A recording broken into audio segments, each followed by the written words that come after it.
A Áustria é um país no qual trouxe muitos nomes renomados para a cultura, como por exemplo Mozart, um dos maiores compositores do mundo, Freud, médico e psiquiatra, criador da psicanálise, Franz Kafka, escritor considerado um dos mais influentes do século XX. No futebol, tivemos Matthias Sindelar, apelidado por muitos como o Mozart do futebol.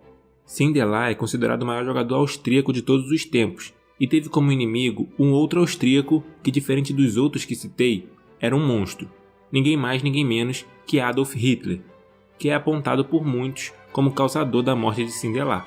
O Futebol Imortal irá relembrar os feitos e o grande motivo dos nazistas odiarem esse craque.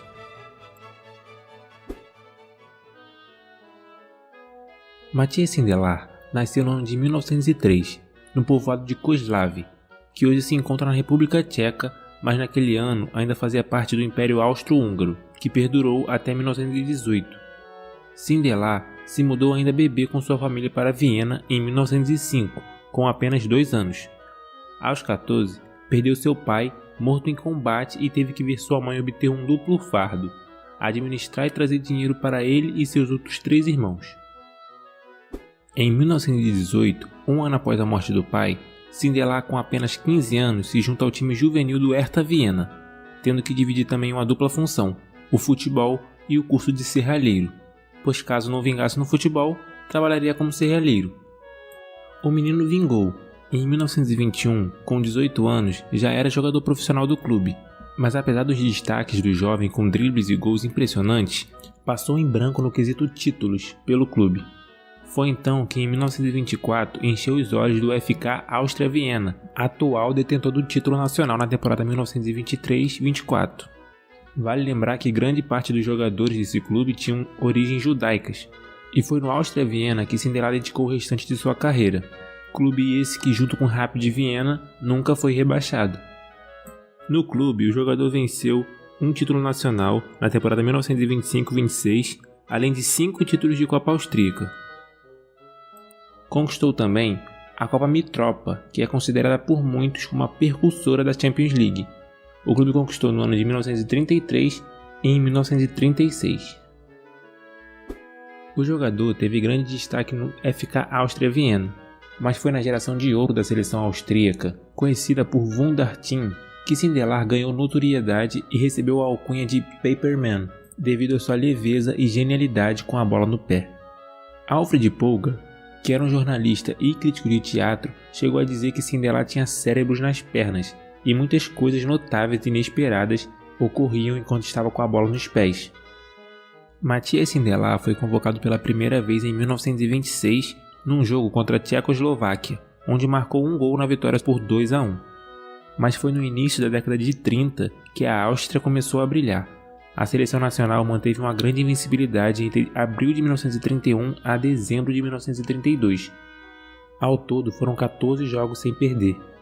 E foi durante esse período que a seleção conquistou a Copa Internacional Europeia de 1931-32, que focava com seleções do centro europeu. Ao todo foram 4 vitórias, 3 empates e apenas uma derrota, sendo a derrota em fevereiro de 1931 contra a Itália.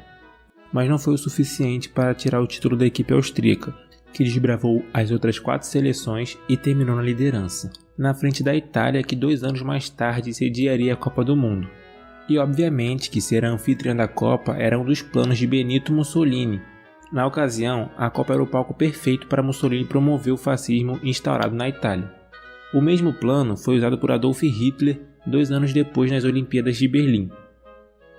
Enfim, o Wunderteam era um dos grandes favoritos para vencer a Copa de 34. Mas após passar por França nas oitavas e Hungria nas quartas, a seleção perdeu nas semis justamente para a anfitriã Itália, que se tornou a campeã naquela edição de Copa do Mundo, vencendo a Tchecoslováquia na final. E a seleção austríaca nem ao menos conquistou um 3º lugar, pois perdeu para a Alemanha por 3-2, ficando então na 4ª colocação essa que até os dias de hoje é a 2ª melhor da seleção austríaca em Copas, ficando atrás apenas da edição de 1954, onde alcançou o 3º lugar. Sindelar naquela ocasião se tornou o 2º melhor jogador do torneio, atrás do ídolo italiano Giuseppe Meazza. E por mais que tenham alcançado o quarto lugar, a seleção austríaca sabia que podia ir mais longe, pois tinha uma equipe competitiva para serem campeões. Mas mal sabiam eles que a Copa de 34 seria a primeira e a única daquela seleção fantástica. E tudo isso tem a ver com o nazismo instaurado na Alemanha. E é aí que entramos no ponto-chave, o ano de 1938. Se você acompanha todos os vídeos do canal, deve saber que nesse ano, mais precisamente no dia 12 de março, houve a anexação entre a Alemanha nazista de Hitler e a Áustria, que ficou conhecida como Anschluss. Eu expliquei com detalhes sobre esse processo no vídeo em que falo do clube austríaco que venceu o campeonato alemão. Tem muito a ver com esse vídeo aqui também. Portanto, eu vou estar deixando o link na descrição e um card para vocês entenderem melhor o conteúdo. Enfim, com a anexação, os clubes austríacos e a própria seleção austríaca se tornariam alemães, e com isso algumas equipes austríacas deixaram de existir por conter no elenco apenas jogadores judeus. Esses foram expulsos do futebol e corriam sérios riscos de serem exilados do país. Um exemplo de clube exilado foi o Hakoah Viena, que já chegou a vencer o campeonato austríaco em 1925 e teve que deixar de existir em 1933, tudo isso pelo antissemitismo de Hitler, que abominava os judeus e os considerava como raça inferior. O Áustria Viena também sofreu com perseguições, pois tinha em seu elenco jogadores judeus, mas a equipe não era completamente composta por judeus como o Hakoah Viena. Como agora a Áustria era uma nova província da Alemanha, ela recebeu um novo nome, que foi Ostmark. O clube no qual Sindelar jogava também carregava o nome Áustria, e o mesmo teve que alterar o nome para participar das competições alemãs. Com isso, passou a se chamar Ostmark Viena. A anexação com a Áustria, como poucos sabem, não foi uma invasão. Talvez tenha tido um golpe de estado, assim vamos dizer. Tudo isso porque uma parte do povo se considerava alemã e eram coniventes com a anexação. Com isso, forçaram as autoridades austríacas, que acabou cedendo. Os alemães e parte do povo austríaco estavam em festa. Com isso, no dia 3 de abril, menos de um mês depois da anexação, marcaram um amistoso de celebração. A seleção austríaca entraria em campo por uma última vez numa partida amistosa contra a Alemanha. Alguns jogadores da seleção austríaca estavam contentes por isso, mas não Sindelar. Ver seus compatriotas sendo expulsos como cães e gatos fez com que tivesse aversão ao regime nazista, mas não deixou de participar do jogo de reconciliação. Como grandes propagandistas que eram os nazistas, determinaram que o confronto terminasse empatado para que combinasse com a reunificação dos países. Até o primeiro tempo, tudo corria bem, as encenações e tudo mais. A equipe austríaca sendo soberana no jogo e perdendo gols bobos, provavelmente de propósito. Mas no segundo tempo, tudo isso mudou. 2 gols para a Áustria, o primeiro deles marcado por Sindelar, que fez questão de ir até a tribuna onde se encontravam pessoas de grande escalão do nazismo e debochar com uma dança. Mesmo com a vitória que não estava prevista de acontecer e as provocações aos nazistas, Sindelar recebeu convite para atuar pela seleção alemã durante a Copa que estava a chegar. O mesmo recusou, alegando que já estava com a idade avançada e queria se aposentar da seleção. Na Copa, a seleção da Alemanha não saiu da primeira fase, perdendo para a Suíça. O primeiro jogo terminou empatado em 1-1. Naquela época ainda não existia decisão por pênalti caso houvesse empate. Com isso, um segundo jogo de desempate foi marcado. A Alemanha até abriu 2 gols de vantagem, mas a equipe suíça se recuperou e marcou 4 gols, virando contra os alemães. Com a aposentadoria da seleção e prestes a se aposentar também do Áustria Viena, Sindelar comprou uma cafeteria em agosto do mesmo ano, de um judeu que foi forçado pelos nazistas a desistir do seu negócio. E ainda fez questão de terminar a temporada de 1938 pelo Áustria Viena. E se o craque teve diversos adversários durante a carreira, em sua cafeteria não foi diferente. A Gestapo, que é a polícia secreta dos nazistas, observava de perto tudo que Sindelar fazia, além de tentarem arruinar o progresso do mesmo na cafeteria, justamente pelo fato de ser opositor ao regime nazista. E como se não bastasse a disseminação da equipe austríaca em 1938, em 1939 uma outra tragédia aconteceria.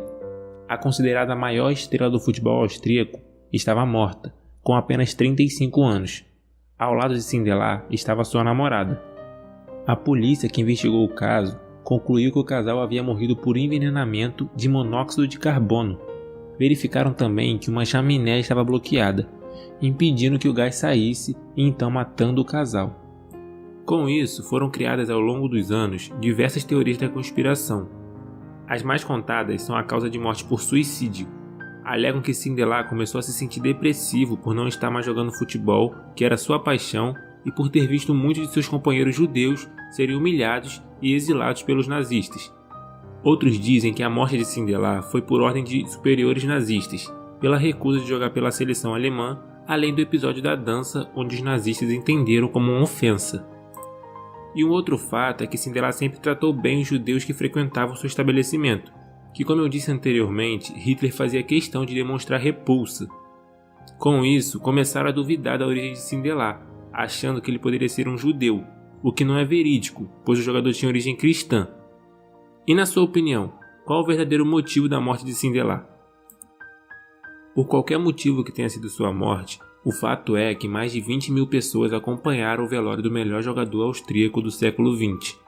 O desvendar de sua morte está tão longe de aparecer, então nos resta apreciar a lealdade do Paperman com seus jogadores de equipe, onde a maioria eram judeus, e a lealdade ao seu país. Sindelar parecia que já estava a prever o que a Alemanha nazista faria com o mundo. Com isso, preferiu abdicar de seu maior gosto, justamente para não ser mais um fantoche nas mãos de Hitler.